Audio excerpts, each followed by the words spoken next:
What is up, guys? It is me here. Welcome to another video. And, I should say Brett Biggers, but anyway, um, the reason I'm talking a little low today is because it's pretty early in the morning still. I just woke up, so, yeah.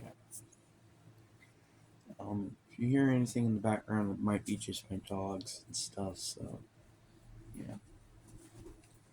But, anyway, we're going to be talking about some, the Green Bay Packers and what I think about them this season and stuff like that. So let's start off with the off season because I feel like it really, when you think about it, it really comes back to the off season.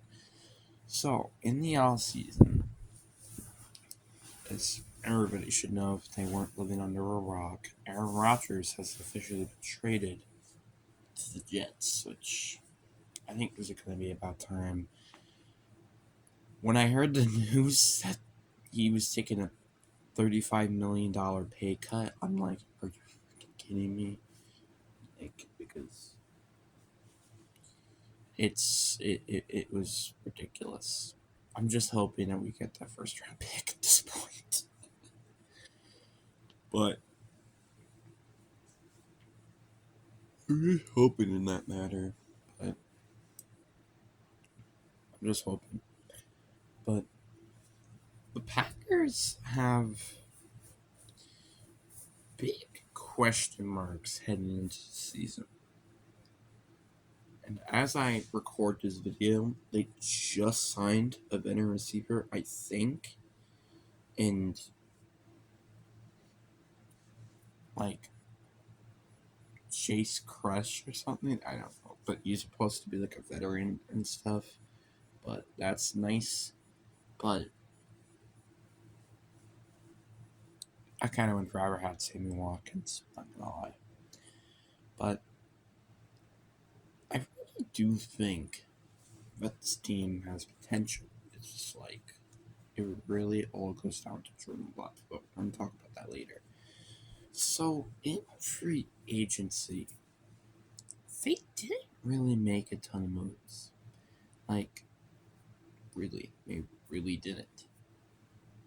I mean, the best player probably at this time was Eric Wilson, I think, as a linebacker, or that could have just been some other completely different teams. Yeah, they didn't really do a lot in free agency, but such is life when you're trying to find out an Aaron Rodgers proposal and your cap space is not that huge and stuff like that. They did end up losing Adrian Amos, but he was starting to progress anyway, so I don't blame him for that. But the draft was probably one of the most interesting drafts I think I've ever seen.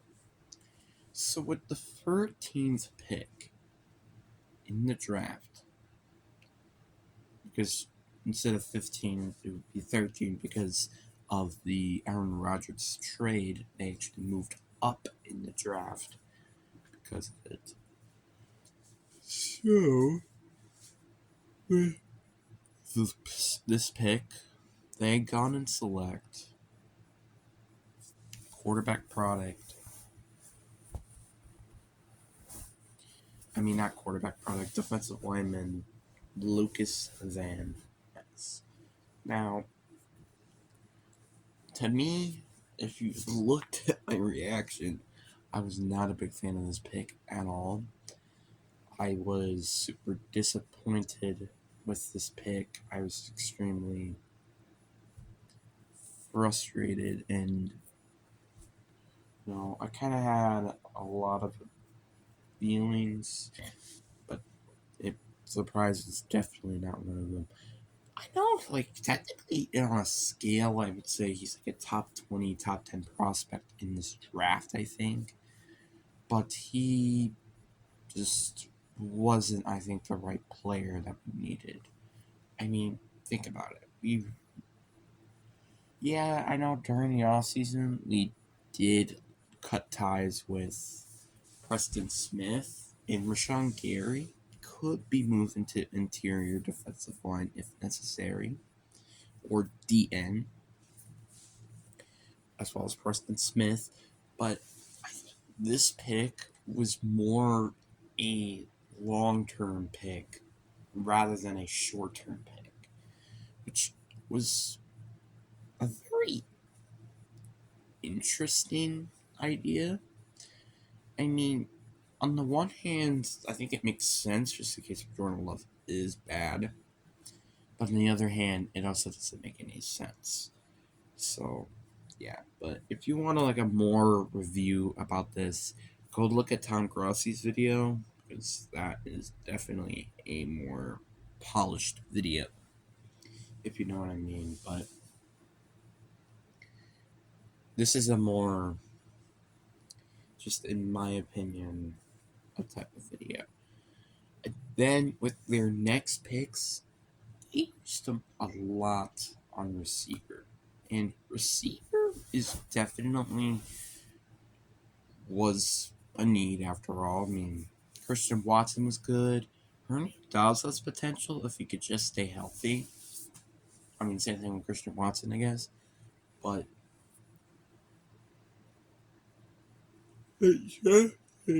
two tight ends, and it was a little upsetting, you can say, because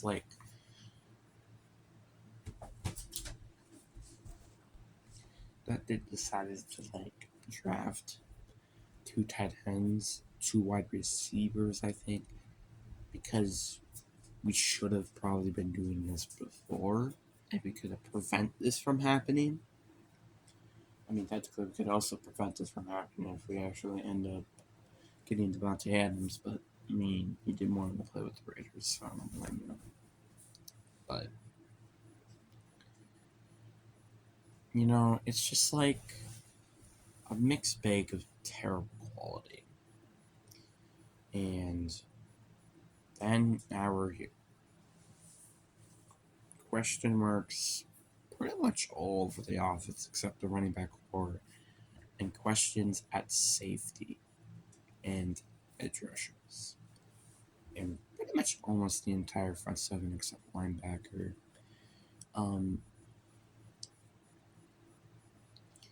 And I'm hoping that we find out these questions during training camp, but it's just my opinion.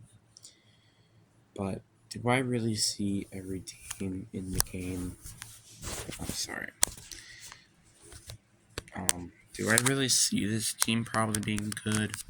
I don't know. But that's just my opinion on things. But they can still win the division. Now, let me explain what I mean by that. They're a pretty wide open division. Now, probably heading into some of the couple other videos upcoming, I might want to consider doing the Bears and the Lions, which are both in the same division as well, the Packers and the Vikings, which I just made that video, so make sure you go watch that video. But it's really, interesting what I have to say about the Vikings. But the Packers have a lot of question marks, but really a lot of the questions are at the quarterback position. But before we get into what I think Jordan Love might be this year, let's talk about the rest of the team around him. Let's talk about probably the strength of this team is the running back position. And I think a lot of people agree with this. And I did bring this up. Aaron Jones is in his late 20s. And he could still play good at a high level. And then you have A.J. Dillon, which is the more RB2 and, kind of end zone type of player, but knows how to catch the ball still. So that's the plus side of him. Is he good? You could say so, but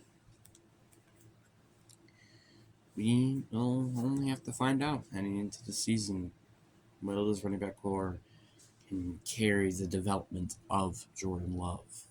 But I'm really hoping it does because we kind of need them to do that this year. I have the wide receiver position where we drafted, I'm pretty sure, 1 to 2 new receivers, which we already had 2 receivers as is in Christian Watson and Romeo Dubs. I'm kind of looking forward to this unit this year. I think Christian Watson might stay healthy this year, hopefully, and he might get over an 800, 900 yard receiving season. I won't say quite over 1,000, which I guess you can't really blame him because of the quarterback situation. And then Romeo Dobbs, if he could stay healthy, there's good potential with him too. Then there was this pick in this draft, which was the most interesting pick, and it's Jaron Reed out of Michigan State. Now, what the Packers have did in the past have drafted big receivers that know how to block.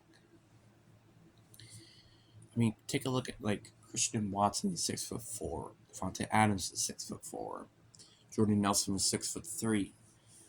Like, just some examples. And Romeo Dobbs, I also think is 6'1" or something. With this pick, they drafted Jaron Reed, and his height is 5'11".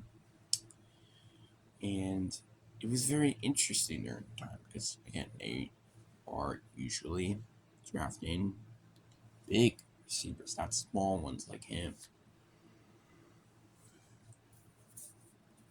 So it is going to be a bit interesting to see how he's going to be developed in this offense. And I won't be surprised he gets overthrown a lot because of how big their other receivers are. And then you get the tight end core. The tight end core is probably one of the biggest question marks I have in this entire draft. I mean, in this entire team. Who is starting the tight end position? I mean, if I had to pick, maybe Josiah Gagara. They were in the same draft, so it does make sense. I also wouldn't blame if they actually used any of their rookie tight ends. But maybe it might be like a rotational position just to see what's going to happen with that team heading into the season. But, yeah. And then the O-line is still a question mark to me. Like, how are they supposed to work this offensive line? Where it's kind of injury prone, to be honest. They did draft an offensive lineman named Zach Tom, who did solid last year, but it's not like he can carry this entire offensive line alone. Yes, he does have David Bakhtiari and Elgin Jenkins and Josh Myers, kind of, but that's not enough. And here's why. They just keep getting injured. I mean, David Bakhtiari is the worst in this, and probably the best is Elgin Jenkins or Josh Myers. I can't really pick in between the two. But that is a concern. I hope it can stay still healthy in this season, at least, so it can make Jornala's first experience a little more safer, you could say.